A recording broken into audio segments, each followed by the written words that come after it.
Hello students, welcome to the YouTube channel of Expansion Path Academy. I hope आप सारे बहुत बढ़िया होंगे। तो आज हम 12th क्लास का मैक्रो इकोनॉमिक्स का एक बहुत इंपॉर्टेंट टॉपिक डिस्कस करने जा रहे हैं। एंड आई होप आप लोगों ने स्कूल में अगर नेशनल इनकम आप लोगों के टॉपिक अभी फिलहाल शुरू हुआ होगा तो फॉर श्योर उसमें वो टॉपिक आपको करवाया होगा। And the topic is circular flow of income, है ना। आया कुछ रिकॉल हुआ? फॉर श्योर आपके स्कूल में टॉपिक अगर नेशनल इनकम शुरू हुआ है तो क्लास टीचर्स ने सर्कुलर फ्लो ऑफ इनकम कराया होगा। तो what is this circular flow of income? Circular flow of income क्या है, इसे सर्कुलर फ्लो ऑफ इनकम क्यों बोलते हैं, किस तरीके से किसी भी इकोनॉमी के लिए सर्कुलर फ्लो ऑफ इनकम जो है बहुत इंपॉर्टेंट सिग्निफिकेंट रोल प्ले करता है। चलो देखो, एक चीज मैं आपको समझाता हूं। सर्कुलर फ्लो को स्टूडेंट्स एक तरीके से अगर इन डेप्थ मुझे स्टडी करना है तो उसके लिए जो सबसे ज्यादा इंपॉर्टेंट चीज मेरे लिए है वो पहले है इकोनॉमिक सेक्टर्स को समझना। ठीक है, इकोनॉमिक सेक्टर्स को समझना, या फिर आप इसको इकोनॉमिक एजेंट्स भी मान सकते हो। ठीक है, आप इकोनॉमिक सेक्टर बोल लो या फिर इकोनॉमिक एजेंट। पहले आप ये चीज समझो, ये बहुत ज्यादा इंपॉर्टेंट है। होता क्या है, अब आपने माइक्रो इकोनॉमिक्स तो 11th स्टैंडर्ड में पढ़ ही लिया, तो जब आपने माइक्रो पढ़ा होगा तो आई एम श्योर अगर थोड़ा सा आप उसको ऑब्जर्व करो कि what you have studied in micro economics. Initially आपने इंट्रोडक्शन टू इकोनॉमिक्स पढ़ा, इंट्रोडक्शन टू इकोनॉमिक्स के बाद आपने कंज्यूमर्स इक्विलिब्रियम पढ़ा, डिमांड पढ़ा, इलास्टिसिटी ऑफ डिमांड पढ़ा, ठीक है, प्रोडक्शन फंक्शन पढ़ा, कॉस्ट पढ़ा, रेवेन्यू पढ़ा, सप्लाई पढ़ा, इलास्टिसिटी सप्लाई पढ़ा, मार्केट पढ़ा। तो ये जो टॉपिक्स है आपने पढ़े थे। अब एक बार थोड़ा सा रिकॉल करो, इनको क्लासिफाई करने की सोचो। अगर मैं इंट्रोडक्शन के पार्ट को हटा दूं, मैं अगर आपसे बात करूं कंज्यूमर्स इक्विलिब्रियम की, मैं अगर आपसे बात करूं डिमांड की, और मैं अगर आपसे बात करूं इलास्टिसिटी ऑफ डिमांड की, इनको कैटेगराइज करो, इनको ग्रुप करो, तो आपको समझ में आएगा कि ये तीनों जो मेन टॉपिक्स थे वो बात कर रहे थे किसी एक ही इकोनॉमिक एजेंट के बारे में, विच इज कंज्यूमर, जिसको मैक्रो इकोनॉमिक्स में आप लोग बहुत जगह पे हाउस होल्ड्स लिखा हुआ देखोगे। तो जिससे कि एक बात समझ में आती है कि इकोनॉमिक्स जो है वो जब ह्यूमन को स्टडी करता है, इंट्रोडक्शन पार्ट में आपने पढ़ा होगा इकोनॉमिक्स सोशल साइंस है, और क्योंकि सोशल साइंस है तो it will study about human behaviour, but how, तो इकोनॉमिक्स ह्यूमन बिहेवियर को कैसे पढ़ता है, वो उनको कैटेगराइज करता है इन अ ग्रुप कॉल्ड कंज्यूमर। मतलब अभी एज ऑफ नाउ आप मेरे लिए कंज्यूमर हो, क्योंकि आप इन वीडियोस को देख रहे हो जिनके थ्रू मैं इस इंस्टीट्यूट को, इस यूट्यूब चैनल को रन करूंगा, तो मेरे लिए आप कंज्यूमर हो। तो इकोनॉमिक्स कहता है कि जब आप कंज्यूमर हो देन आई विल स्टडी। ठीक है, तो सबसे पहला ग्रुप कौन सा होता है? कंज्यूमर का। ओके, अब दोबारा वापस रिकॉल करो माइक्रो के बाकी chapters, production function, cost, revenue, supply, elasticity of supply. अब अगर इनको क्लब करो, इनको ऑल टुगेदर करो, देन यू विल फाइंड कि इनमें क्या सिमिलरिटी है, कि ये सारे टॉपिक जो है वो डिस्कस कर रहे हैं किसके बारे में? दूसरा इकोनॉमिक सेक्टर या फिर economic agent which is called producer. ठीक है, तो प्रोड्यूसर, जिसे आप मैक्रो इकोनॉमिक्स में ज्यादातर जगह पे क्या लिखा हुआ पाओगे? फर्म्स लिखा हुआ पाओगे, राइट। तो इसका मतलब है माइक्रो के दो सबसे बड़े, बहुत बड़े जो इकोनॉमिक एजेंट है, इकोनॉमिक सेक्टर्स है, वो कौन से हो गए स्टूडेंट? एक आपके पास हो गया कंज्यूमर या फिर हाउस होल्ड, दूसरा हो गया प्रोड्यूसर या फिर फर्म्स। ठीक है, तो दो इकोनॉमिक एजेंट तो हो गए। ठीक है, फिर थर्ड। अच्छा, थर्ड को समझाने से पहले एक चीज मैं समझा दूं। अब ये जो कंज्यूमर है, ये जो हाउस होल्ड है, इनको दो चीजें कंसिस्टेंटली किसी भी कंट्री या किसी भी इकोनॉमी से चाहिए। वो क्या चाहिए? Regulation. Consumers are meant for consumption only. ये अपने एंटायर लाइफ सिर्फ क्या करेंगे? अपने सेटिस्फैक्शन के लिए, जो कि आपने पढ़ा है ह्यूमन वांट्स अनलिमिटेड है। तो अगर ह्यूमन वांट्स अनलिमिटेड है तो सेटिस्फैक्शन तो कभी आपको होगा नहीं, क्योंकि एक चीज से होगा फिर दूसरी चाहिए, दूसरी से होगा then third thing will be required. तो इसका मतलब है आपकी endless consumption will leads to endless satisfaction. ठीक है, जिसकी वजह से आप कंजम्पशन करते रहोगे। ठीक है, अब आप सेटिस्फैक्शन के लिए कुछ भी कंज्यूम कर सकते हो सकता है कि कोई ऐसा पर्सन हो जो ये बोले कि भाई मेरे को तो सेटिस्फैक्शन मिल रहा है, मेरे को ड्रग्स कंज्यूम करने हैं। कोई ऐसा पर्सन हो जिसकी छोटी सी लड़ाई हो जाए और वो बोले कि भाई ऐसा है, मेरे को तो भाई मेरे को बम चाहिए, ठीक है, या तो मुझे बॉम्ब ला के दो, या तो मुझे वेपन्स ला के दो, मुझे को सामने से लड़ाई करनी है। हमें ये समझना पड़ेगा कि कंज्यूमर की वांट्स को पूरा करने का काम प्रोड्यूसर का होता है, लेकिन दैट डजंट मीन कि आप उसकी हर एक वांट को पूरा कर दो, क्योंकि यू हैव टू चेक कि उसकी एक वांट पूरा करने के चक्कर में सोसाइटी के बाकी पार्ट को आप नुकसान ना पहुंचाओ। तो दैट मीन्स कि कंज्यूमर को कंसिस्टेंट क्या चाहिए स्टूडेंट्स, दिमाग में रखना अपने भी, रेगुलेशन, कि इनकी कंजम्पशन को मॉनिटर किया जाए इनकी सेटिस्फैक्शन के लिए। मतलब ये ना हो कि हम कुछ भी आप बनाने लग जाओ, ऐसा नहीं होना चाहिए। आपको देखना पड़ेगा कि जो बहुत ज्यादा जरूरी है और एक के कंजम्पशन से दूसरे को नुकसान नहीं पहुंचा रहा, वही चीजें कंजम्पशन के लिए देनी चाहिए। तो रेगुलेशन करो कंजम्पशन के ऊपर, ठीक है। अच्छा, yet at the same time अगर आप कंजम्पशन पे रेगुलेशन कर रहे हो तो प्रोडक्शन पे भी रेगुलेशन करो। आज इंडिया के अंदर पॉल्यूशन का problem day by day increase होते होते इतना बिग हो गया। भाई इंडस्ट्रियलाइजेशन तो यूरोप में भी और बहुत सारे पार्ट्स में हुआ था, तो इंडिया में इतनी प्रॉब्लम क्यों आई?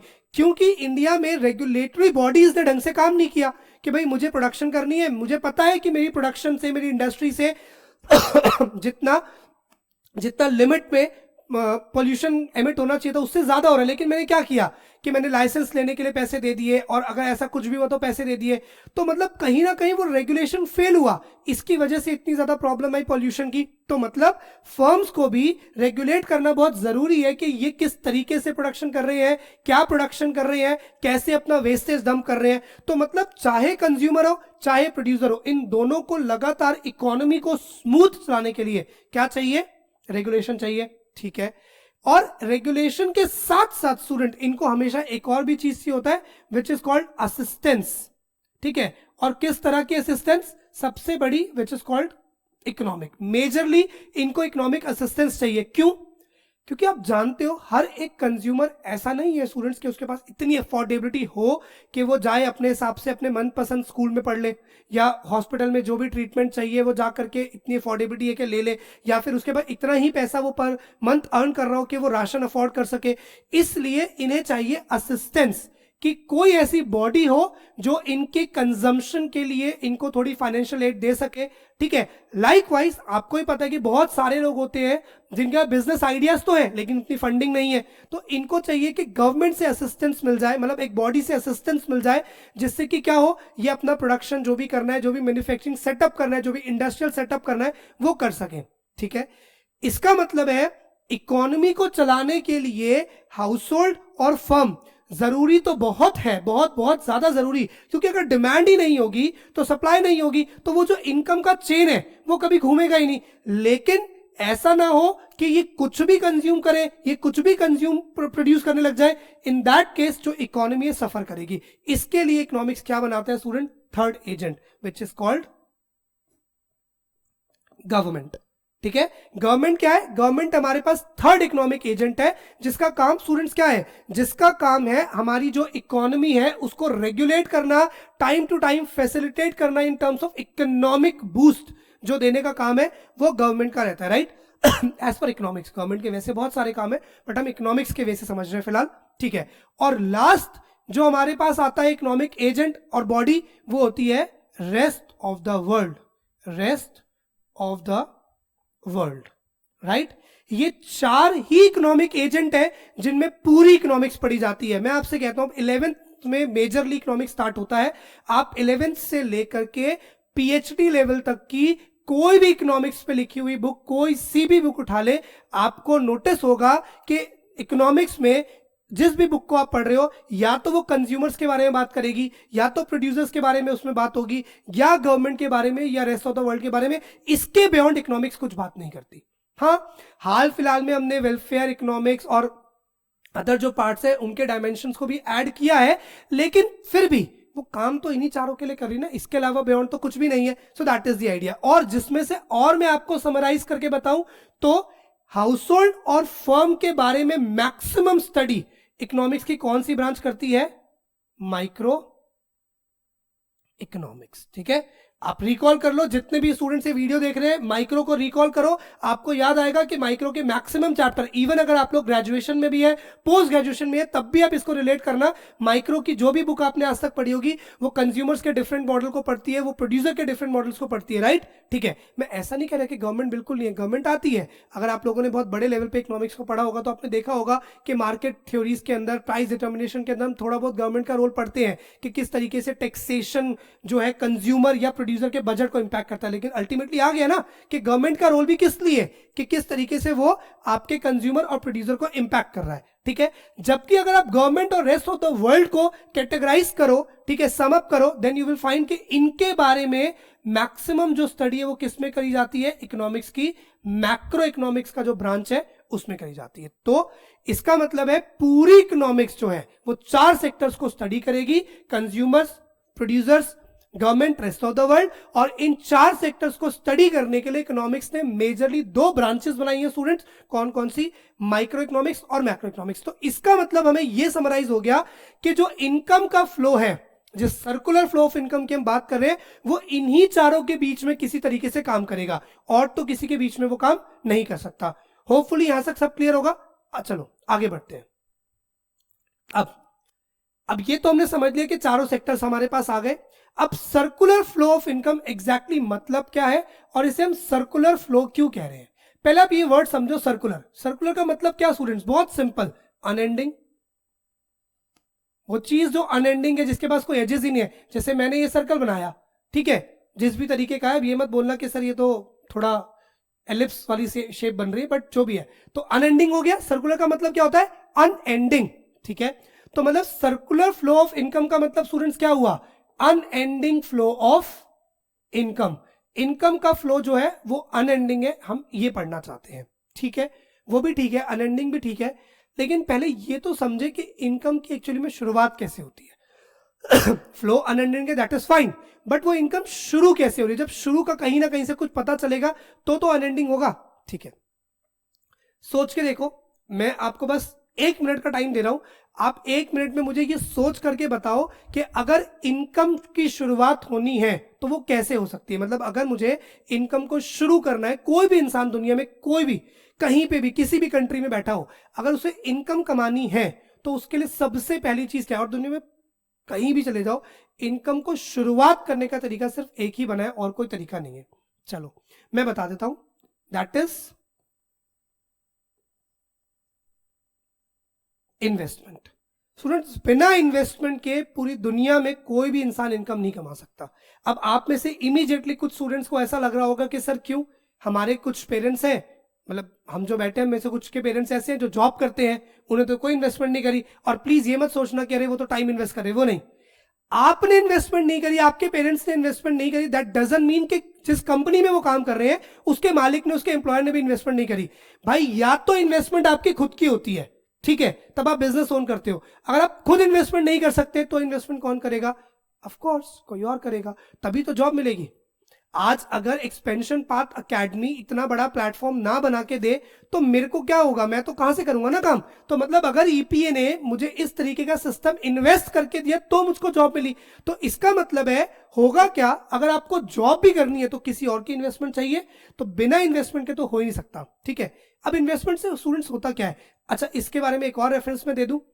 जब से हमारी एनडीए गवर्नमेंट आई, मोदी जी की गवर्नमेंट आई, वो लोग क्या कर रहे हैं? देखो अभी हमें क्रिटिक्स में नहीं जाना, फिलहाल इकोनॉमिक्स की बात करते हैं। ना फेवर में हूं मैं, ना मैं अगेंस्ट हूं। जो इकोनॉमिक्स की बात है, सही गलत वो करते हैं, बाकी छोड़ते हैं। तो जब से वो गवर्नमेंट आई, वो लगातार बहुत सारे फॉरेन विजिट्स पे जा रहे हैं। कभी वो इटली जाते हैं, कभी वो फ्रांस जाते हैं, ठीक है, कभी वो जापान विजिट करके आते हैं, कभी वो यूएस जाते हैं, कभी वो ऑस्ट्रेलिया जाते हैं, सऊदी जाते हैं, ऐसे करके बहुत कंट्रीज में विजिट करके जा रहे हैं। क्यों जा रहे हैं? उनका मेन पर्पस सिर्फ एक ही है, वो ये कहते हैं कि भाई अगर मैं दूसरे देशों में जाऊंगा तो by that I will improve my economy, मैं अपनी इकोनॉमी को अपस्केल करूंगा। कैसे? क्योंकि स्टूडेंट्स वो उन देशों से इन्वेस्टमेंट लेके आएंगे।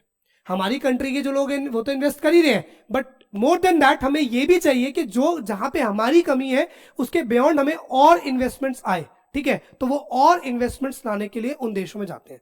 तो अब इन्वेस्टमेंट है, ठीक है, इन्वेस्टमेंट से क्या होता है?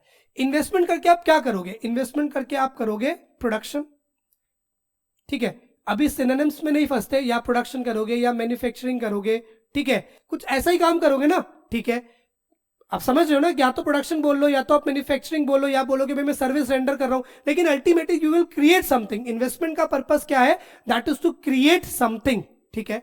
ओके, अब प्रोडक्शन किस चीज की करोगे? जाहिर सी बात है, पूरी दुनिया में सिर्फ दो ही चीजें बनी है। अगर मैं जैसे कैटेगराइज समराइज करके आपसे बात करूं तो पूरी दुनिया में सिर्फ दो चीजें बनी है स्टूडेंट। वो दो चीजें कौन सी हैं? या तो बने हैं गुड्स, ठीक है, या तो बनी है सर्विसेज। इसके अलावा तो कोई कैटेगराइजेशन आपको भी समझ नहीं आता, मुझे भी नहीं आता। जो चीजें हम देख सकते हैं उन्हें हम गुड्स की कैटेगरी में रख देते हैं, लेकिन वो चीजें जो हम देख नहीं सकते स्टिल हमारे लिए बेनिफिशियल, हमें अपस्केल करती है, हमारी रिक्वायरमेंट्स को पूरा करती है, वो सर्विसेज होती है। तो इन्वेस्टमेंट जब भी कोई करेगा तो वो क्या करेगा इन्वेस्टमेंट करके? प्रोडक्शन दुनिया में दो ही चीजों का होगा, या तो गुड्स का या तो फिर सर्विसेज का। क्योंकि आप कुछ बना रहे हो तो बनाने के लिए लोगों की मदद लेनी पड़ेगी। जैसे कि मान लो एक्सपेंशन पाथ एकेडमी अपना जो भी सिस्टम चला रहा है उसको चलाने के लिए उसे क्या चाहिए? टीचर्स की मदद चाहिए। तो अगर आप सर्विस भी क्रिएट कर रहे हो तो भी आपको लेबर चाहिए, स्किल्ड अनस्किल्ड। अगर आप गुड्स भी बना रहे हो तो भी आपको लेबर चाहिए, स्किल्ड अनस्किल्ड। क्योंकि आप प्रोडक्शन कर रहे हो तो इससे इमीडिएट इफेक्ट पड़ेगा इकोनॉमी के अंदर, कि इकोनॉमी में क्या आएगी? एम्प्लॉयमेंट, ठीक है। और क्योंकि यू आर एम्प्लॉयड समवेयर तो आपको क्या आना शुरू हो जाएगी? इनकम। तो यही मैंने आपको बोला ना कि अगर पूरी दुनिया में किसी भी कंट्री, किसी भी प्रोफेशन, ठीक है, किसी भी पर्सन को पिक कर लो, अगर आप रूट में जाओगे तो पैसे कमाने का जो चेन, जो साइकिल शुरू हुई होगी वो कैसे हुई होगी? इन्वेस्टमेंट। तो अगर मैं इन्वेस्टमेंट को गायब कर दूं, सब गायब है, सीधी सी बात है। तो इसलिए इन्वेस्टमेंट बहुत ज्यादा रिक्वायर्ड होती है।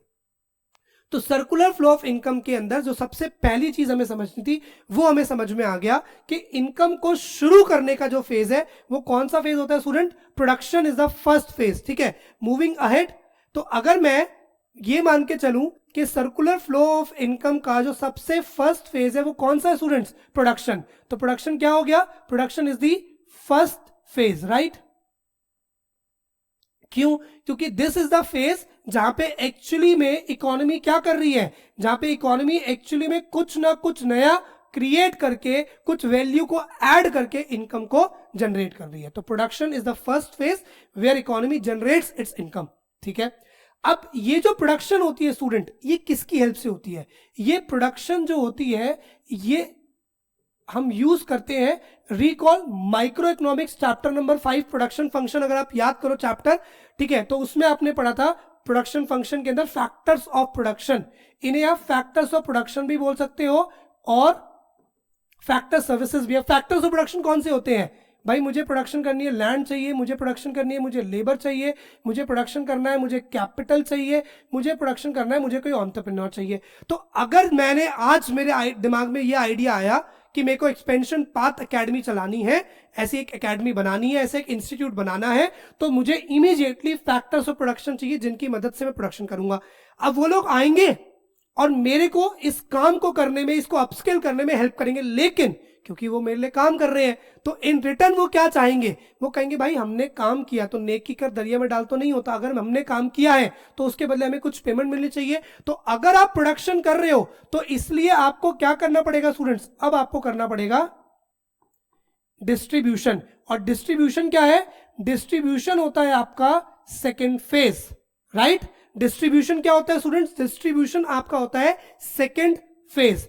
पहले फेज में आपने इनकम को जनरेट किया, कुछ सर्विसेज को, कुछ वैल्यू एडिशंस करके, फिर जो इनकम जिन लोगों की मदद से जनरेट की थी आपने उनको क्या किया? उनका हिस्सा दे दिया। लैंड वालों को कहा रेंट ले लो, लेबर को बोला वेजेस और सैलरीज दे लो, ठीक है। कैपिटल के लिए आपने इंटरेस्ट दे दिया, एंटरप्रेन्योर जो आपके लिए काम कर रहा है उसको आपने प्रॉफिट दे दिया।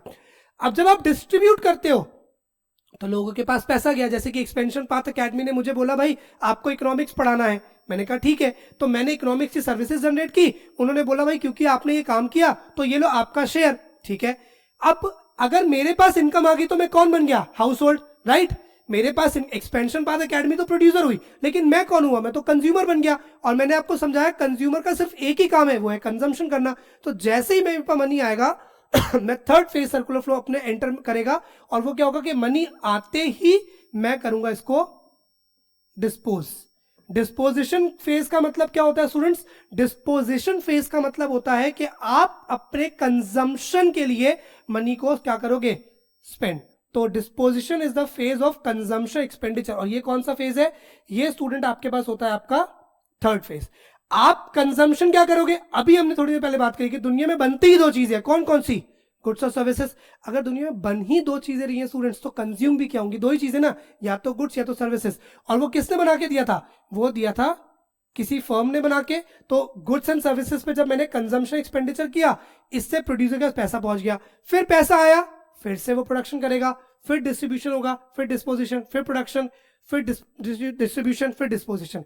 And that is why it is known as circular flow of income. ये नेवर एंडिंग है। अब अगर इकोनॉमी में कुछ भी, कंट्री के अंदर कुछ भी एक्सटर्नल शॉक्स, इंटरनल शॉक्स आते हैं, तो ये पूरा फेज डिस्टर्ब होता है। जैसे एग्जांपल याद करो, कोविड-19 ने स्टूडेंट पूरा सर्कुलर फ्लो तो डिस्टर्ब कर दिया। कैसे? क्योंकि जब कोविड-19 आया तो बहुत से प्रोडक्शन हाउस को बोला गया कि भाई आपकी प्रोडक्शन जो सर्विसेज है वो नेसेसरी नहीं है, असेंशियल नहीं है, बंद करो। तो सोच के देखो कितने लोगों का काम गया। जब इतने सारे लोगों का काम गया तो इसका मतलब कंजम्पशन, डिमांड भी कम हो गई। डिमांड कम होगी तो ओवरऑल इकोनॉमी डाउन आ गई। तो इसलिए किसी इकोनॉमी को जब अपस्केल करना होता है, तो अपस्केल करने के लिए उनको सबसे ज्यादा क्या जरूरी है? अपने इस वाले फेज को बूस्ट करना। ठीक है, प्रोडक्शन के फेज को बूस्ट करना, जिसके लिए गवर्नमेंट कई बार सब्सिडीज देना शुरू करती है, रेट ऑफ इंटरेस्ट को कम करके प्रोड्यूसर्स को बोलती है कि आप लोन लो और लोन लेके जितना ज्यादा इन्वेस्टमेंट हो सकता है वो करो। क्योंकि जब ये फेज चालू होगा तो ऑटोमेटिकली आपका डिमांड का फेज, तो डिमांड और सप्लाई इसको बिल्कुल नहीं भूलना, क्योंकि इसी के बेसिस पे पूरा वर्ल्ड जो है वो काम कर रहा है। So that is why this is your circular flow of income never ends. तो इस तरीके से चलता है। होपफुली स्टूडेंट आज के लेक्चर में आपको एक बेसिक इंट्रोडक्शन मिल गया पूरा सर्कुलर फ्लो ऑफ इनकम कैसे काम करता है, इकोनॉमिक एजेंट्स कौन कौन से हैं, क्यों इस तरीके से एक रफ आइडिया काम करता है। एंड देन नेक्स्ट पार्ट इसी वीडियो के हम बात करेंगे कि प्रॉपर तरीके से आपके जो सेक्टर्स है, जो अभी मैंने आपको पढ़ाए कि हाउस होल्ड हो गया, फर्म हो गया, गवर्नमेंट हो गया, रेस्ट ऑफ द वर्ल्ड हो गया, उनके बीच में कि कौन सा सेक्टर किसको क्या देता है, एंड देन किस तरीके से पूरा साइकिल मूव करती है। तब तक के लिए बाय, टेक केयर, और अच्छे से पढ़ना, चैनल को सब्सक्राइब जरूर करना।